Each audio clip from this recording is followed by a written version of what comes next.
Here's our 2021 growing season in about 8.5 minutes.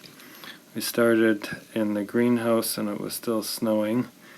Here I'm harvesting willow sticks, which will be for willow bark. Elizabeth is helping bring the peppermint buckets out of the root cellar. Juniper helping with mixing soil for starting the seedlings. We started seeding on April 5th with the oregano. Here's parsley up under lights, and the greenhouse, our first greenhouse full, working on making timbers for the base of our new greenhouse, which is up here. We're just dragging the plastic over it. And it was high time because we were filling underneath the tables in the greenhouse. Here's the new greenhouse with seedlings in it. And here's our second greenhouse, also filled up, and our cold frame outside also has seedlings hardening off, ready to go out. Here we're picking dandelion flowers, and here we're transplanting oreganos with a couple wolf volunteers. It rained a lot when we laid the first set of mulch, so we had to wait and then adapted the planter wheels onto the Argo. Did some hand planting, finally it dried and we were able to start rolling the water wheel planter. We got the basil in, and that night it went to -2 at the end, but the basil was okay the next morning because we had covered it. Here we're rolling and mowing pathways into the chamomile patch, doing some wild crafting of horsetail. The irrigation running, that'll be a theme for the rest of the summer. Doing the last planting by tractor light. More irrigation. We're catching toads here at night on the trail to the garden. Reseeding the chamomile patch because the first crop didn't yield very well. Doing some rolling. More irrigation on the back. And watering the sage. At this point we're starting to harvest. Here the kiln has yarrow in it, and showing seeding the cover crop. And the sage again. One advantage of it being drier is we were able to keep the crops pretty clean. Here we're starting to harvest. Juniper contemplating the sprinkler in the house garden, and the family out picking chamomile flowers, and Amber watering some spearmint and peppermint. We set up a small no-dig garden next to the new greenhouse. Here the crew is weeding the dill field and showing the baskets of sage here. So now we're into machine cutting the main part of the garden. And everything is looking nice and green. The calendula in the background there has to be picked every few days. Irrigation running on the peppermint. The peppermint would have liked to get more water. We did the best we could to keep it growing. We had to move the pump onto the river bed at one point because we couldn't reach the water anymore. Here's the new cover crop coming up nicely. The harvester loaded with dill.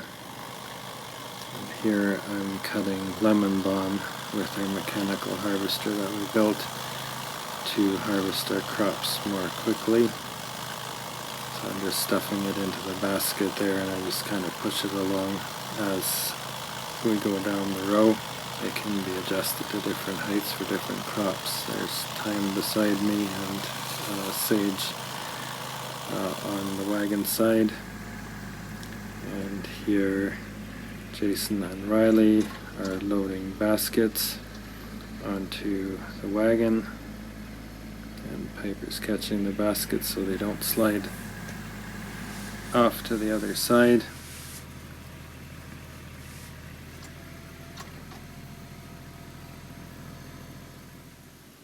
Here Jason Elizabeth and Riley are washing the herbs, so almost everything that we harvest in the garden, unless it's really tall, has to be washed. We don't wash the flowers, but all of the leafy herbs have to be washed before we can put them in the dryer, just to get the little bit of silt on that the rain and irrigation splashes onto the leaves. And now we're getting into wildcrafting. Here my sister Adele is helping with raspberry leaf. Here's some rosehip and calendula. Here we are bringing in nettle, and another picture of the kiln full of herbs. Now we're doing second cuts. We were able to squeeze in a few canoe trips and some camping. Would have liked to do more of that, but it was very busy.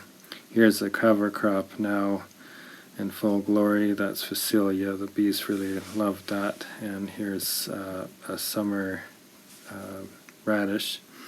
The cover crop got to be about 3 to 4 feet tall. And because we're running out of pasture, we started feeding some to the sheep. And they really enjoyed getting the feed of fresh greenery. Here's the garden, probably about mid-September, so you can see how green the garden is compared to the pastures. And now we're getting into processing the teas and herbs. Here Mother is packing for one of our partners, Earth Tea. And here's our own label, our culinary herbs. And now we're sort of finishing up machine harvesting, getting into hand harvesting. So chamomile and cutting thyme with clippers. Sometimes we're having to go late at night to beat frost. Here we're harvesting the chamomile, and here it's dried on the shelf. And in between, doing some regular farming, doing a small second cut of hay. This is the potato dig, so we're harvesting our potatoes, about 4,500 pounds, so most of this was donated. And getting into root harvesting. Now it's really getting toward the end. Root washing and trimming up the roots and washing them again, chopping them and putting them in the dryer. Here's marshmallow root and dandelion root in our dryer. Our annual Thanksgiving picnic, and now getting into late fall work, just wrapping things up, mowing down the cover crop, moving the manure down from the yard down to the garden, bedding in the peppermint to put in the root cellar for next year, plowing a pasture that will become a hayfield for next year. Okay, thanks for watching. That's just some of what happened at our farm in 2021.